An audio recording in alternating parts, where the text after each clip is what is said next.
If you're moving to New Zealand, there's lots of things to consider. Especially if you're moving from somewhere like America, there's the taxes and your pensions, healthcare system, all those things are different. One thing that you wouldn't think to worry about when you move to New Zealand from another English-speaking country is, are you going to understand the lingo? They love to shorten words to one syllable and then add IE to the end of it. My neighbor asked about going fishing. He wanted to know if I had a wetsuit, but he called it a wedgie. Well, all I heard was wedgie. In this week's episode, you're going to meet Dan.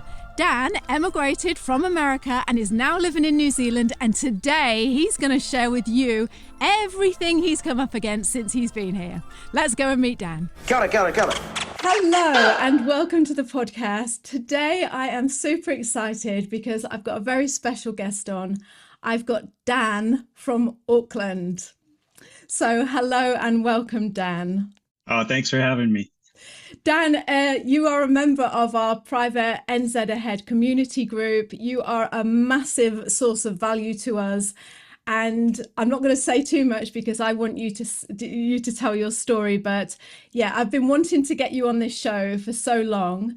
I interviewed your wife, Sherry. Delightful, lovely interview. And I'll link to that at the end of the show about moving to New Zealand. And I've always wanted to think, I want to hear the other side of it, because when you talk to a wife, you're always like, yeah, but I wonder what the husband thinks. So today we're gonna dive into what it's like for you to move to New Zealand as the other half and living in Auckland and changing your life. So later in life and starting again and your life in New Zealand. I can't wait to dive into all that. So can you just introduce yourself and tell us a bit about yourself? Okay, let's see. Well, my name's Dan. Came from the Seattle, Washington area in the US. So Seattle, actually south of Seattle, about halfway between Seattle and Portland, Oregon. Beautiful area, a lot of rain this time of year. And so right now in Auckland, it's raining, feels like home. We have 3 kids. 2 of them live in New Zealand already, the oldest daughter and her husband, and then 2 grandkids. And then my youngest daughter lives here as well. My son, our middle child, and his husband, they live in Portland, Oregon, but their goal is to get here as well sometime in the next year or so. Boy, that's probably it without too much detail, but we're very happy to be here. You're not going to get away with just that, Dan. I'm sorry, but that's not where it's going to stop. Right. Okay. A few questions for you. So what did you do back in the US for a job? In the US, I've been a real estate agent for 29 years back in the US. I loved my career, really, really thoroughly enjoyed it. I was also very active in our community, and it started from just getting involved in one thing. Pretty soon it became another. And then suddenly I'm an elected official, and I was an elected official for a total of 20 years, 2 different positions. One of them would have been like the councils here. It was the city council member. And then the other one was more of an industrial part of a business, of government in the US. And so our job was to bring bigger businesses into our community. And I really loved that too. So just very active in my community. I loved what I did as a real estate agent. I love working with people. So when COVID hit, that was tough. I could not handle that very well. Suddenly there was nothing for me to do as an outlet. So moving here, we were ready for a change when we moved here, for sure, even though we loved our jobs. So I remember when I interviewed Sherry, your wife, and she told me that you had like the dream. You were living the dream in America, and it sounds to me like you were. It was like you had this lovely house. I know your girls were over here, but like you say, you were very prominent in the community. You were played a huge part in the community, and you both enjoyed your job. So first of all, actually, I've got 2 questions. One, how long have you been in New Zealand? We got here January 4th of last year, so just over a year, just a few days over a year. Congratulations on that. So you've done your first year in New Zealand. That's fabulous. And so, oh God, there's so much I want to unpack there. So first of all, what is it? What did you say you were? An elective, a community elective? Right. So government official, I was an elected position. So people vote on you for these positions. And so I had to run for office 6 times. That's Wow. always fun. But you do that so you can make a difference. So I'd see something that needed to be done better, and so I'd say the only way I can fix this is if I actually get involved. And so I would run for office. I won 6 out of 7 times. I lost one, but but I was able to get involved and help make a difference. So things like a skateboard park in our community, I was instrumental in putting that together. Revitalizing our downtown area, I was part of the group that put that together. We're bringing a whole development to that community that's going on now. I was a part of that. Just stuff that you say, if you want to make a difference, you got to get involved. And so I did, and I loved it. It was really fun being that person. I love people like you because there's so many people that say, oh, this needs to change. We need a new skate park. We need this, we need that. And they do, including myself, and you do nothing about it. And you think, well, I hope someone does something about that because that's what we need. And then you get people Right. like you who put themselves out there and make that difference and make that change. So I'm in awe of you. I really am. I just think to put yourself out there like that and just and make that positive change, it's fantastic. And that Thanks. is, it's giving me as well this picture of you. Because although we chat on the community on the Slack group, I haven't really got to know you properly. So I'm loving this. So here you are in America. Um, you've got you're very prominent position in the community. You must be very busy. And you obviously loved what you were doing. I can tell just by speaking to you that you Yeah. absolutely loved that. Whose decision was it to move to New Zealand, and why did you want to move to New Zealand? I say that would start with our kids, quite honestly. We were on a vacation. Our kids from New Zealand were back home visiting, and I was so involved in stuff, just constantly going.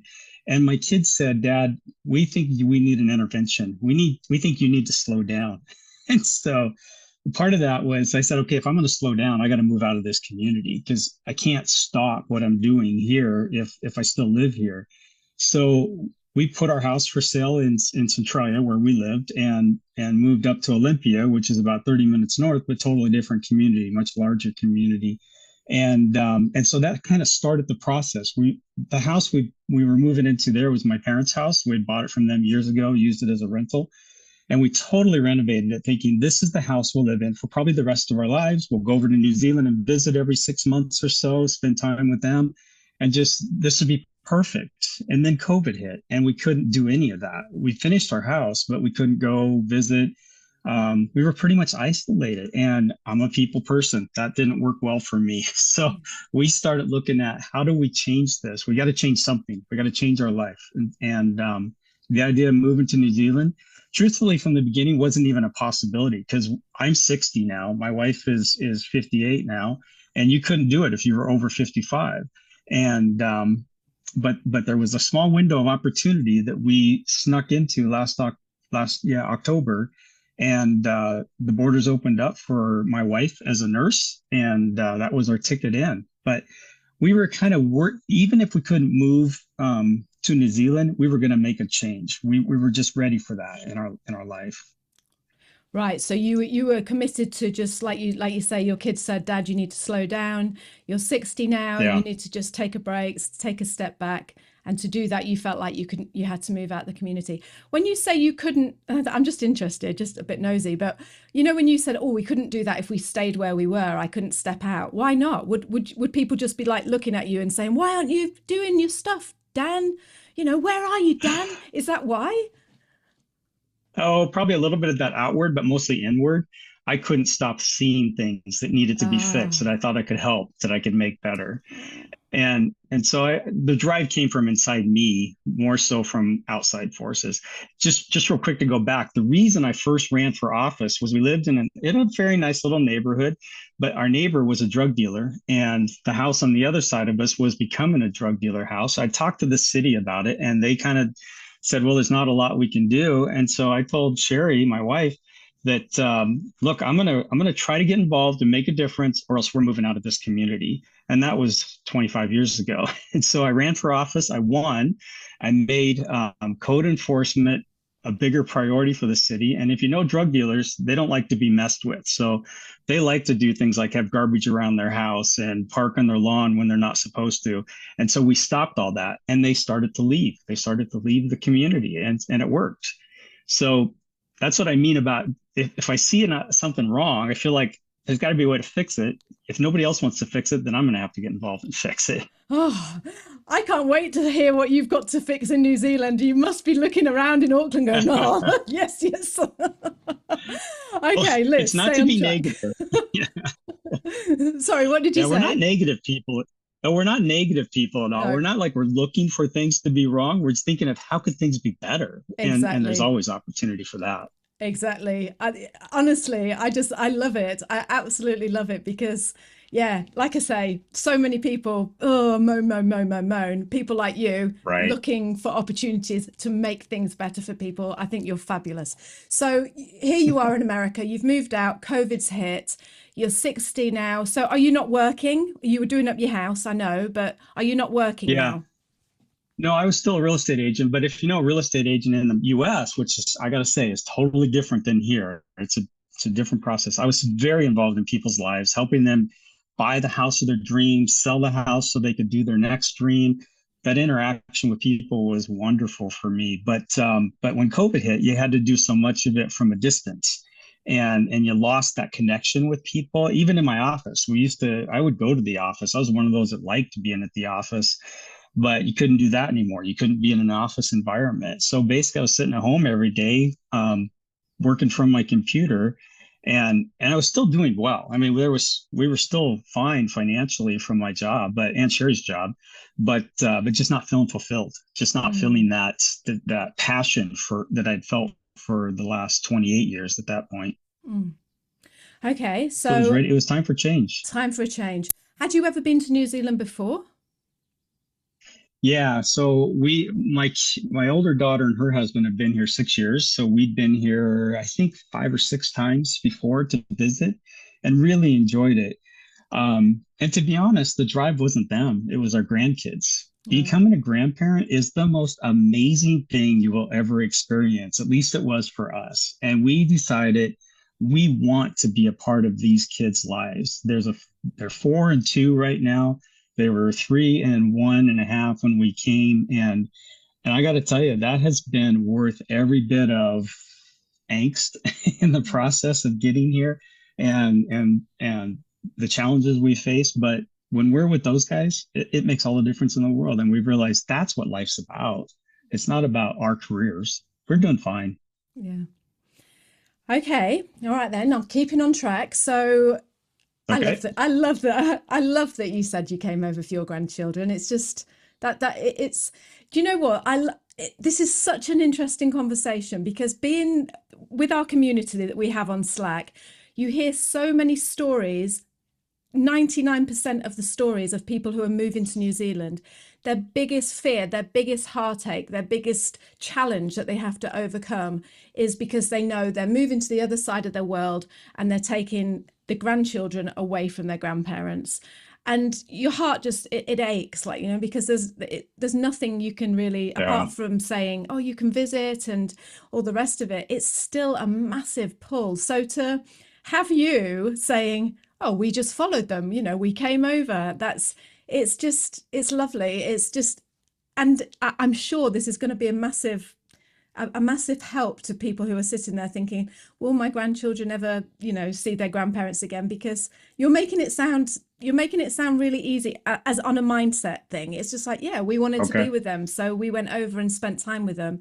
I know not everyone can emigrate to New Zealand. I know that every grandparent can't, Right. but just that the fact that you you've shown that from the other side, grandchildren are just as important to you, and you're willing to make that effort to be and Yeah. see them.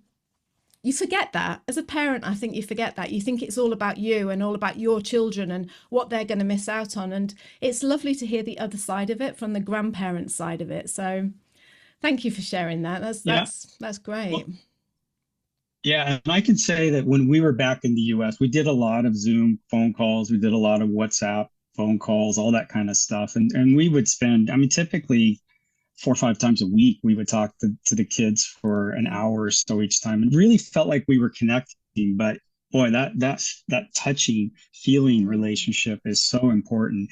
And I can say that our grandkids with their other grandparents, they still do that stuff because those grandparents still live in the US and they have a great relationship with them too, but it's different. And we wanted that. We wanted more than that. And we never felt like we should try to push our kids to move back to the US. We knew that they were here for a reason and it was important to them. And so we were the ones that could make the sacrifice, but even that's the wrong word because it's not been a sacrifice. It's been a joy the whole time. It would have been a sacrifice to stay in the US. Yes, yeah. So Dan, I know that you said Sherry was able to come over because there was that little gap in the market. I remember Sherry telling us about that, there was that little gap in the visa requirements, and they were like, oh, don't care about your age, just come over, and you acted on that quickly. Was there any time, because like I say, you're a busy guy, you're very active in the community. Was there any time that you thought, well, what am I going to do in New Zealand? When I get to New Zealand, what am I going to do? I'm sure Sherry was busy planning her job and, all the starting at the new hospital and things. How did you feel about that? Was there a time that you thought, oh. Yeah. I can honestly say not really. I think that I was ready for a change. I didn't know what that was going to be at any time, but we weren't fearful at all.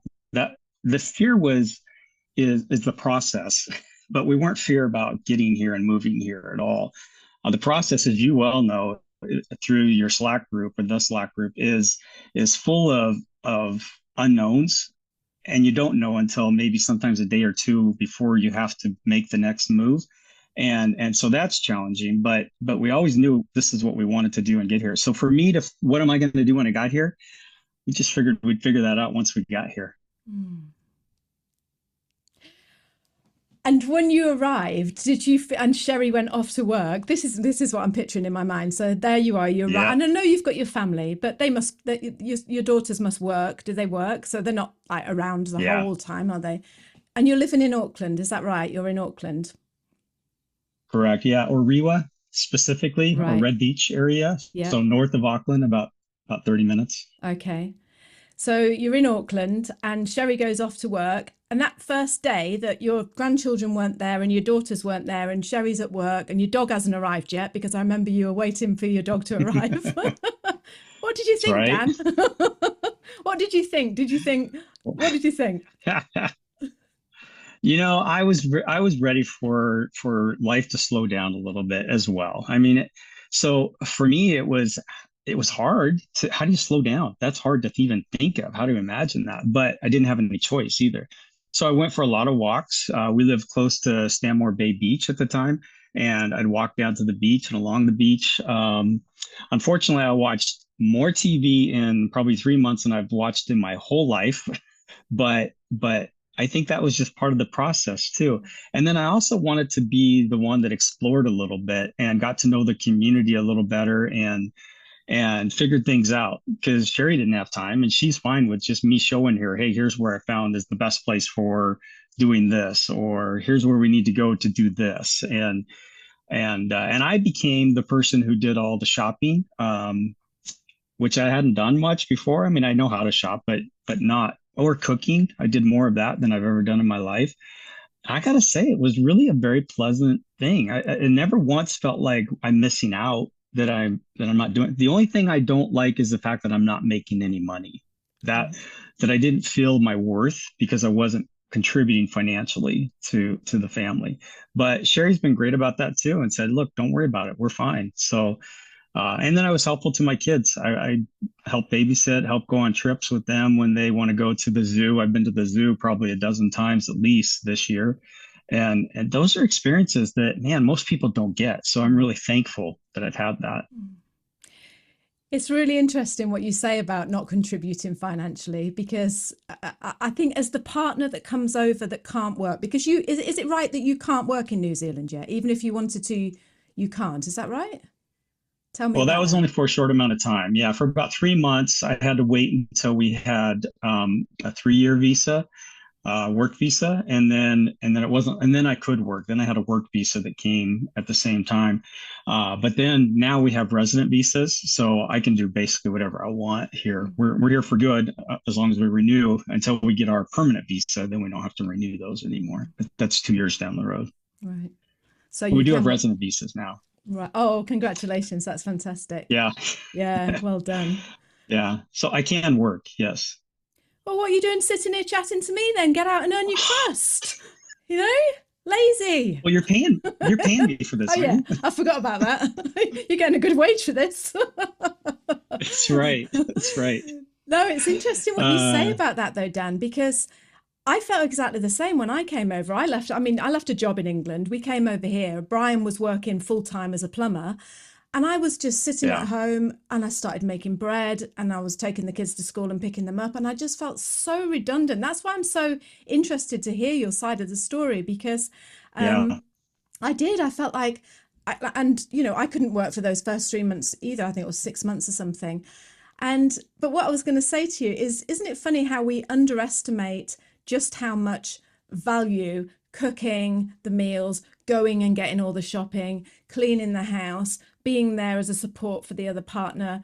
It's almost because we're not getting paid for it, we don't value it as much. And it's not true that, is it? It's it's Right. such an important part of the whole moving process to have that person at home, that solid person being that Yeah. source of strength, you know?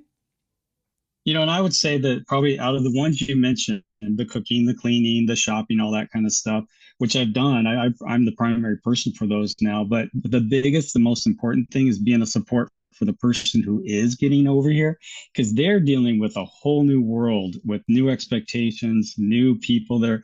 And it's really hard to prove yourself to a new environment. You know what you know what you're capable of, but how do you let other people know that in a whole new culture? That's probably the biggest challenge. So I have found, and Sherry would agree, that the biggest part for me has been in a support for her and encouraging her along the way. And I'm sure it was the same for you and Brian, that without you, it would have been really tough for Brian to get settled in and be okay with cleaning septic tanks. But it's having that other person that's there saying, hey, it's okay, we'll get through this. It's Yeah. okay. Sherry worked night shift for a while, which she hated, and that just was awful for her. And but I just kept trying to talk about how important this is to know the systems, get to know the healthcare system over here. Now she's working a job which is totally different than that. But if she hadn't worked those night shifts and worked at the hospital, she wouldn't be as good at what she's doing now. Mm. That gave her a chance to see how the healthcare system in New Zealand works and how it can be better. Oh, I love that, Dan. Well done. Well done, you. You know, well done us. Well done the person that comes over with the other one. And like you say, it's such an important role that we have, like you say, to just Yep, I think be so. there and support. Absolutely. With me, Dan, it was slightly different because I had little kids and I went to school and I Yeah, could try and make friends. It was so hard, honestly. That first year for yeah. me was because I am not an outgoing person. I don't make friends easily like you say and you do. So I really struggled. But how, when you say you've made friends in the community where you are, how are you doing that? Tell me what that looks like. So truthfully, I would say we really don't have very many friends. I mean, but we also feel okay with that. We've made friends with the Slack group. Definitely, some of them have become good friends and some I would call and rely on for good advice. I've done that with some of them. So that group has been wonderful for us. Mm. Um, and then, of course, we have our kids. I would imagine it's a whole lot more difficult if you don't have somebody here already. Then we would have felt the need to get out and get involved in something. We've always been a part of a church someplace. We're not doing that yet here. And we're enjoying just kind of being ourselves for a little while, taking a break and spending time with our kids and our family. Mm. So we will. I think probably the big thing for us is when we buy a house, then we'll start to get to know more people in that area, and that'll be great. Mm. But if I had to list the number of friends we have right now, it's mostly people Sherry's worked with, and and that's about it. I Right. meet people on the trail around the estuary, but and I talk to them sometimes, but that's about it. Oh, if only these people knew what a lovely guy is walking past them on their walk and on the morning walk. It's just like, oh, you'll find your people. I'm sure you'll find your people. And like you say, you sound like to me like you're doing a great job already. And yes, it does help, doesn't it? I had my mum here, and it does help, and my sister and everything. And you feel Yeah, for these people that come over. Can you imagine coming over? I've got so much respect and just like admiration for these people that do it on their own. They make that move over on their own. And some are single parents, and you just think, oh, that would be so tough, you know? It would be yeah. hard. So, yeah, I think we had it easy, didn't we, Dan? Me and you? I don't know if I'd call it easy, but No, easier. no. Well, talking about having it easy, what would you say was your biggest struggle that you when you moved to New Zealand? It all sounds very lovely, but there must have been something that you struggled with. Is there anything you can share? Yeah, for me personally, probably that not being known, and so having no experiences here. I would say that's probably been the most challenging thing, is going from being involved in so much, being known by a lot of people, to not being known by anybody. And that's taken a while to get used to. And now I'm very comfortable with it. But I have to say, one of the benefits of that was I was walking around the estuary one day, and there's benches around there. And I was sitting there with my dog at my feet, just looking out. And I'm sitting there for about 20 minutes, and I'm thinking, 6 months ago, there's no way I could have sat on a bench for 20 minutes without thinking there's all these things I got to go do. And Mm. so it was really nice to relax like that. So I forgot your question, to be honest with you. I got off on a That's because you're tangent so there. I could just see you love your life in New Zealand, don't you? I can really see this. This is perfect for I love you. life. Yes, I can see that. Yeah. Oh, it's gorgeous. But my question to you, and you might not have had any struggles, but my question to you, was there Yeah. anything that you struggled with? Yeah. From a probably from a I mean, specifically, yes, it's a challenge to not be able to buy what you want as quickly as you want in New Zealand. That's one that's kind of like, okay, if you want something, you got to wait for it. Um, the familiarity is probably the biggest one that's been the challenge. But I have to say, we're very happy, even though we miss some things in the States. We also don't feel like there's any desire to go back to that life either. So, as far as missing, I think we've found enough to feel very comfortable here in a life here that could be the assumably is the rest of our lives, and so we're fine with that. But I think probably the biggest challenge is just that, knowing that we gave up probably a retirement that was very secure to a retirement that has some questions to it, that we don't know what the future holds here. Giving up that familiarity, knowing everything, where to go. Like, I had a flat tire. I didn't even know where to go for a flat tire. Who's a good shop to go to for a flat tire? It's just that kind of stuff Yeah, that you miss yeah, on a daily basis. And then you go to the grocery store, and they could be out of anything that day. Right now it's eggs, but for a while it was toilet paper or paper towels, and another while it was mints. You couldn't find mints anywhere. It's like no matter when you go shopping, there's going to be something on your list that's not going to be there that time. That never happens in the US. They mm. always have everything. Or if you want limes, you have to wait till they're in season around here. You can't Oh, just go and get limes. them. We can't afford to buy limes, Dan. Not with the money we're paying you. I mean, no, that's far too expensive for us.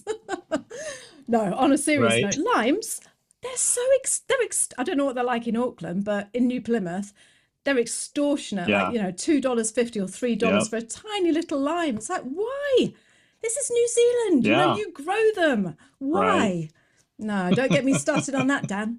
But it sounds to But there's me always something. there is Yeah. something, yeah. But Yeah. do you know what I'm hearing from you? It sounds to me like, yes, you say your biggest struggle is not being known, and I can completely understand that. You know, just coming over.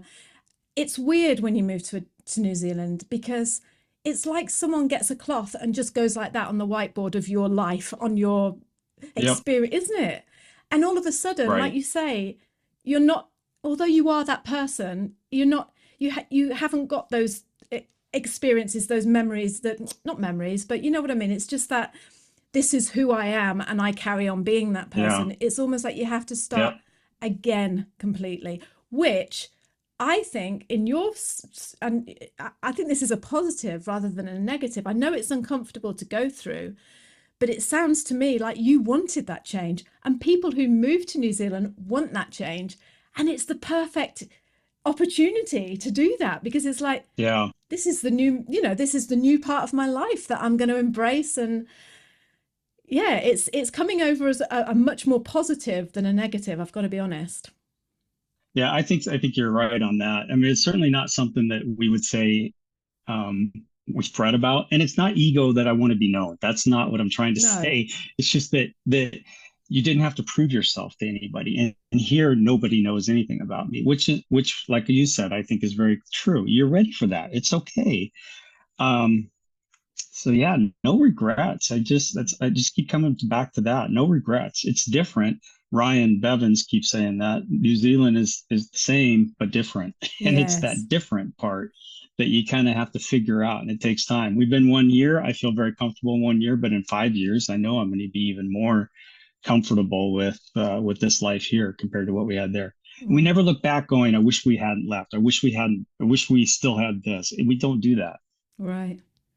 Is there anything in New Zealand that you totally weren't expecting and that has happened, or it's shown up for you and you're like, wow, I never expected that, and it's just been blown you away? What is the one, is there anything that you can think of or like that? Yeah, the first thing I know right off the bat when we came off the airplane and started driving around, come up to our area. One thing about New Zealand, it is so clean, and that's unique. America, you have garbage cans, what we call garbage cans, you call it refuse bins, or now I call refuse bins, but rubbish bins. Um, they're everywhere in America, but it seems like they're never used. There's litter all over the place. And here there's not. Graffiti, yes, you get graffiti here, but it is nothing like what we would see in our community in America. So just that pride of community, pride of your person in New Zealand is truly magical that you don't find in a lot of places. And so that was probably the best positive thing that I think stood out right away is these are people who think different about the world, who think different about themselves, about their community than what we've lived with for our whole life. And it's very refreshing. It's very wonderful. Um, on the other side, I found out I have an accent. I didn't know I had an accent, Oh. but apparently in New Zealand, I have an accent. And and so it's different because suddenly I'm a minority in a community that I've never been that before. Even when I say my name, when I say Dan, people go, say that again, Dion. D-. I Oh. say it different than they do. So I usually have to say it more than once. So I even thought about just not saying my name, saying somebody else's name, saying Brad Pitt or something, Yeah, yeah. Oh, that's funny. like at a restaurant. Yeah. It's funny, but it happens all the time. People don't understand me sometimes when I say certain things. And then just learning the language too. It seems like they love to shorten words to one syllable and then add IE to the end of it. So like telly instead of television. Mhm. Yeah. or what my neighbor was telling me, asked about going fishing. He wanted to know if I had a wetsuit, but he called it a wedgie. Well, all I heard was wedgie. I never heard of it called a wedgie before, so I'm going, no, thanks, I'm fine. I don't. Yeah. but See you, weirdo. but it's just yeah, it's just getting used to those differences of language. I think that more so than I was expecting, but Mm. it's wonderful too. It's we do enjoy it. It's harder for me to incorporate some of the New Zealand terms and especially the Maori. And I'd love to. I want to know more, but it is harder, especially as you get older, to understand how words are said differently Yes, in a new yeah. environment. And you know what? It's just a case of, because when we first started this channel and we were saying lots of Maori words, and it was, I was Yeah, always very aware that I would say them wrong. But what I've learned through, excuse me, through YouTube is The Māori people are very, very forgiving and very, very understanding. And as long as you're making an effort to say their words properly, you know, Yeah. just to give it a go, that means more than anything. I think it's when people are just like, oh no, I can't, I'm not going to give that a try. But I was the world's worst. I was so uh, self-conscious of thinking, oh no, I can't say that because if I say it wrong, I'm going to really disrespect people. But it's actually the opposite. It's just give it a go, Yeah.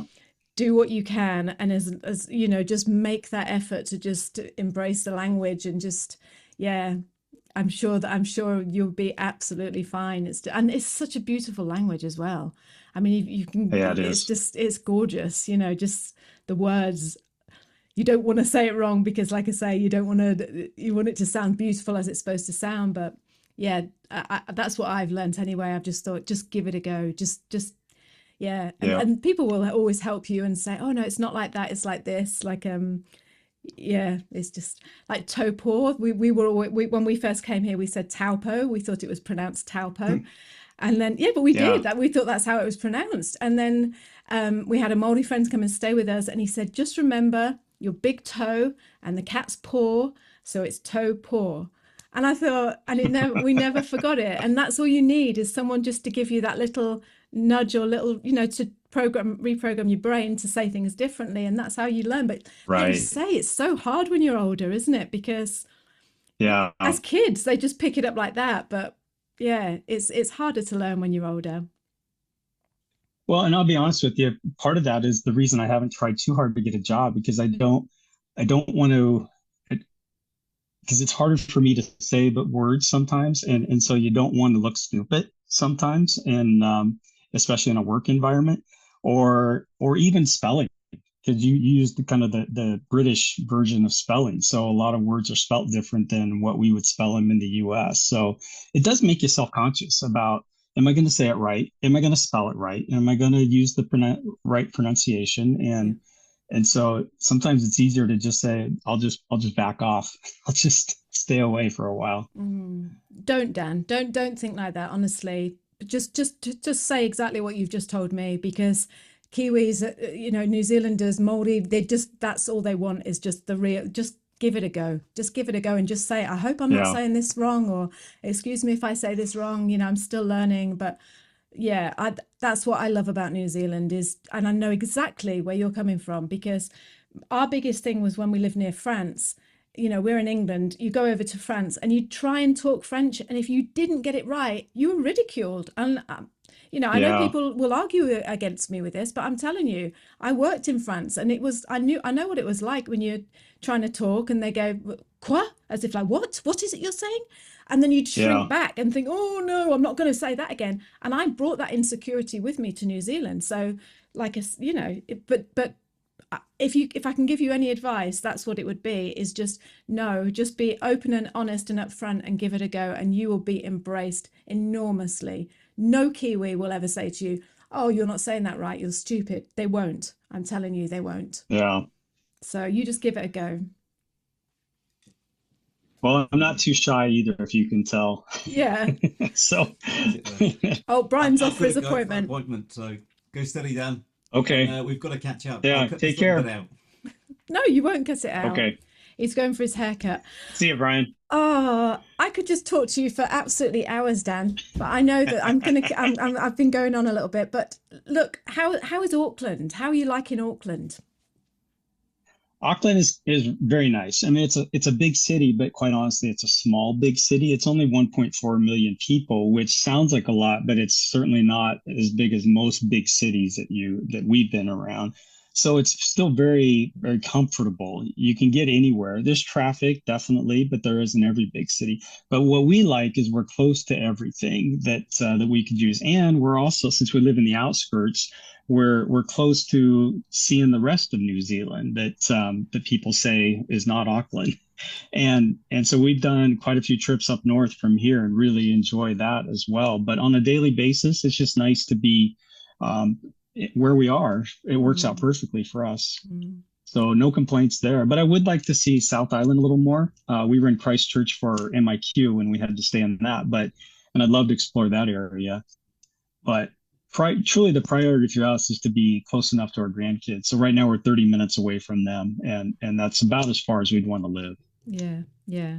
Oh, you told me earlier on that you'd had your first sleepover with your granddaughter. Was it your granddaughter or your grandson had the first Yep. sleepover? Granddaughter. Yep. Oh, Yep. lovely, That was lovely. really fun. Yeah, and I bet you just thought, I can imagine you just going up and tucking her into bed and just thinking, oh, this is what we did it for. This is, this is what we Yep. made all those sacrifices for. And just, it's a big move. It's a big move that you've made. And I know you're saying that you were stepping back from the community anyway, but it's a big thing that you've done, Dan, that you've both done, but it's huge. And New Zealand has got, I hope New Zealand realise how lucky they are to have you here, to have you both here. Honestly, this is what I love Well, about this thanks. community is just the people that we have in our community. You bring so much, you're gorgeous. You're gorgeous and you bring so much value to New Zealand. It's you can get people on comments sometimes, people that don't know what they're talking about, and they'll be like, oh yeah, we don't need more people in New Zealand. And you think, I wish you knew the people that I know. I wish, and this is why it's great doing interviews like this, because Yeah. I bet people are watching this and thinking, yes, we are. I'm so glad that you came to live in this country. And I can't wait to see. You must be, is there anything that you're thinking, oh, just get on in there and be I could be the mayor of Auckland and change all this. I could do this. Have you got any desire whatsoever to get back into the public light and do that sort of thing? Yeah, I don't know. Every time I've been involved in something, it's because something happened and then it struck a nerve in me that was like, I need to help. I know I could help make a difference. And so it's like suddenly you had passion for something. I haven't found that yet in New Zealand, but that doesn't mean it's not going to come. I think there will be something that I say, yeah, this is something I want to get involved in and be a part of. And I think truly for us, it's until we own a home, we still feel like visitors. We still feel like this is temporary. And so our goal in the next few months is to find a home, buy it. So we're definitely watching the real estate market. We're definitely trying to watch how prices are going down and when's the best time to make the move. But we can now. So as soon as we find the right house and the right terms, we will.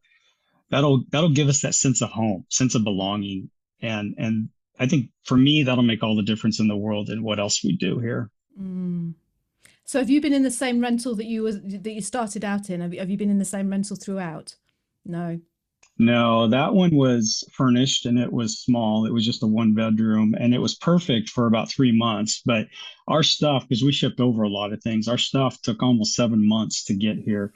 At about 5 months, we moved to a place that could take everything that we brought, which wasn't a lot, but we needed an empty space for that.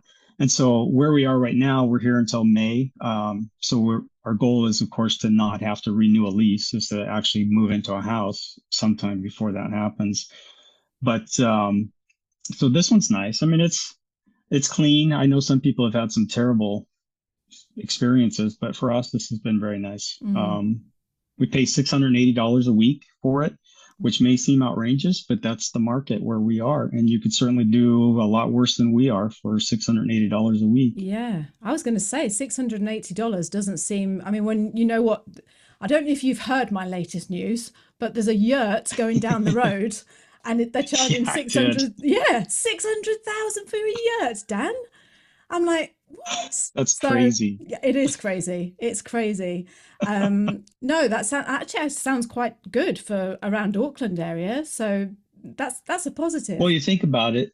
Yeah, I mean, from the real estate side, I'm thinking we're paying $680 a week, which is about 35,000 a year. We're buying a house. We just don't get to own it when we're done paying for it. Yeah. Something that the landlord does. Yeah. So I'd rather that be going into us instead of them. So, we're just excited to be at that point, to be back to homeowners and have that feeling of home again. Now we just have a place to live. I can't wait to catch up with you when you let's do another podcast when you've got your home and you're another 6 months down the line. And I just want to say before you go as well that this is another podcast. Whenever I talk to people, I'm like, oh, that would make a really good podcast. But You are, like I say, you're a member of our private community, and you have been so incredibly helpful. I remember seeing a thread. We've got a lot of people from all over the world actually in that community, but a lot of people are from the US, and they were selling their home, and you did this massive post on how to best sell your home and what to look for and how to. It was so helpful, Dan. And I was just saying to Brian earlier, wouldn't it be great if you did like if we got Dan to talk about the whole process of selling your home in America and then moving here to rent and then moving on and then buying a home in New Zealand, because it's those 3 stages, isn't it? I wanted to say to you publicly, thank you for what you give to that group, because yeah, I remember reading it and I was thinking, where else could you have that inside information from a US realtor you call it? Yeah, realtor. Yeah, realtor is an organization, and it's international, but it's primarily in the U.S. But it means you agree to a set of standards and a set of ethics that kind of set you above everybody else who's not a realtor. And that's not to say the rest are crooked or bad, but as a realtor, it means you've said, I agree to work by these ethic rules, and the biggest one for me has always been to be a teacher to my clients, to help them. I don't make decisions for them, but they need to know what I know so they know how to make good decisions. So everything from home inspections to which lender to use. Is this a good interest rate that they're charging me? Are these good fees? All those things that go into the process of buying or selling that they have no experience at, where I've done it probably 1,500 times. So, use my experience. I'll teach you what you need to know to make good experiences. And if I can do that in the Slack group, I love that stuff. I love trying to help people.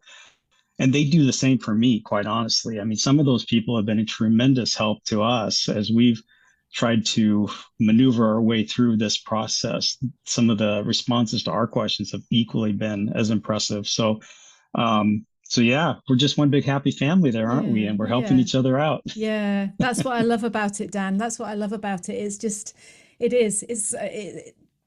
like a big family that just looks out for each other and just helps in any way. And when I saw you guys meeting up in Auckland, and sending us the pictures and posting the pictures on our group, it was just so heartwarming, because that's what it's all about. It's about not feeling alone and that sense of community, isn't it? And just having each other's back. And so thank you for that. And say it publicly, we're there to help anybody else that needs help too. If they have questions, they're more than welcome to get a hold of us, reach through the Slack group and reach out. We've done that with a few people, and Ryan's been a tremendous help to me with questions I've had. So certainly kudos to some of the other members as well that have helped us. We will do the same. Yes. You guys did a great job in setting this all up. So it's different than the other groups that I've seen on the internet, and it's wonderful. It's truly helpful. Thank you, Dan. I'm really, really glad it helped you. And I've loved that since you moved to Auckland, you've been one of those people that have carried on and paid back the help that you got from the group. So I really thank you for that. So you bet. What's your plans now then? What are you doing today? Right. You retired, you? Yeah. So just to back up a little bit. So when we first moved here, I still had work going on in the US. So for that full year, I still did some stuff that was happening in the US.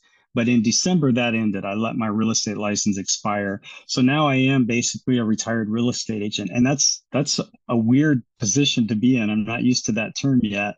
So I know I'll find something else. I just haven't found it yet. And I was telling Sherry the other day, I've always done something that I've had passion for, and I haven't found that yet. So, but I'm still looking as well. Yeah. But even if I stay retired, there's still so much to do. People always say they never knew how they had time to work when they actually retire.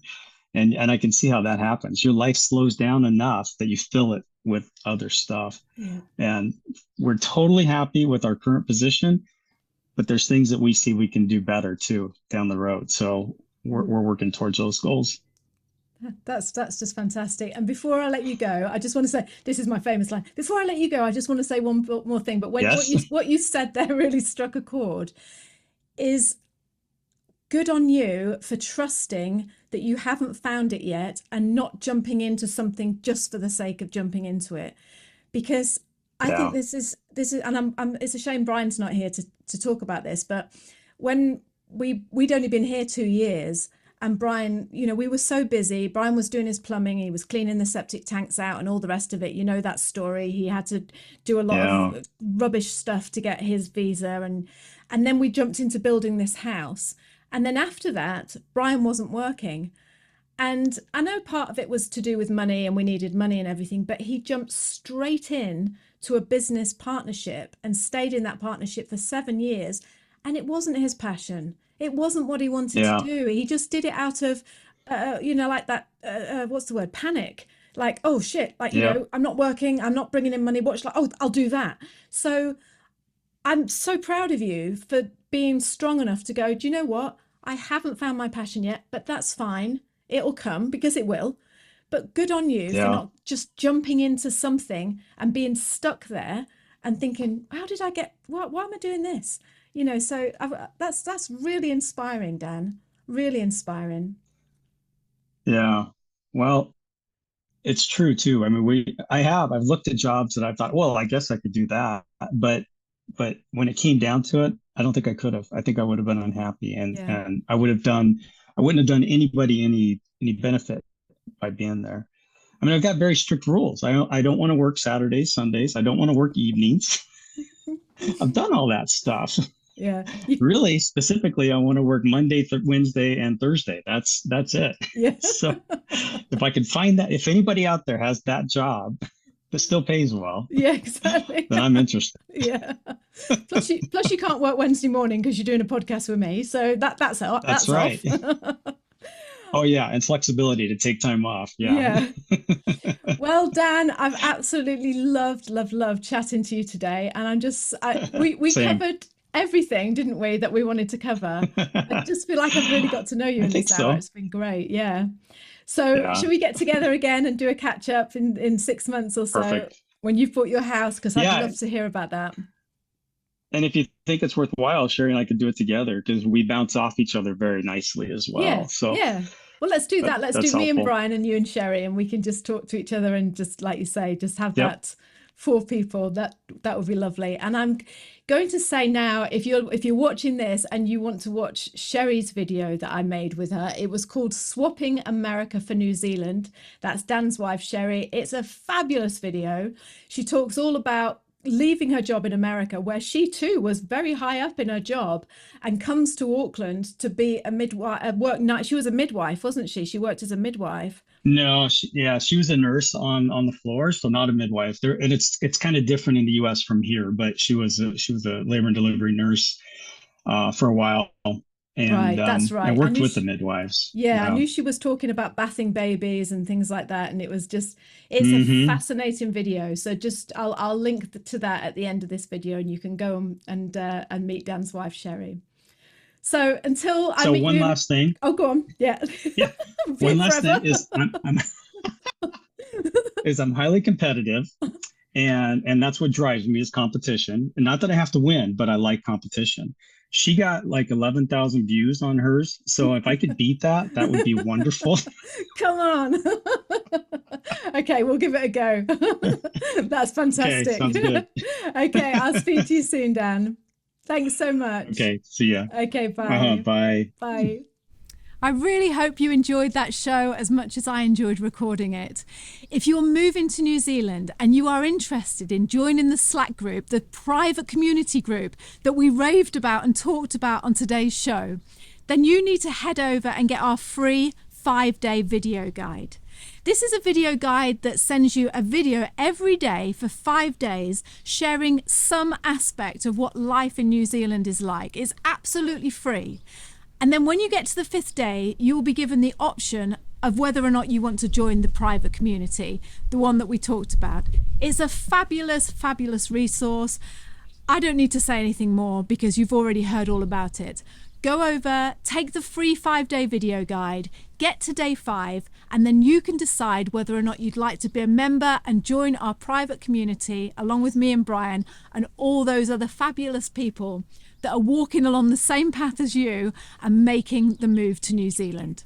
So head on over to www.nzahead.com/free. Head on over to www.nzahead.com/free and get your free 5-day video guide.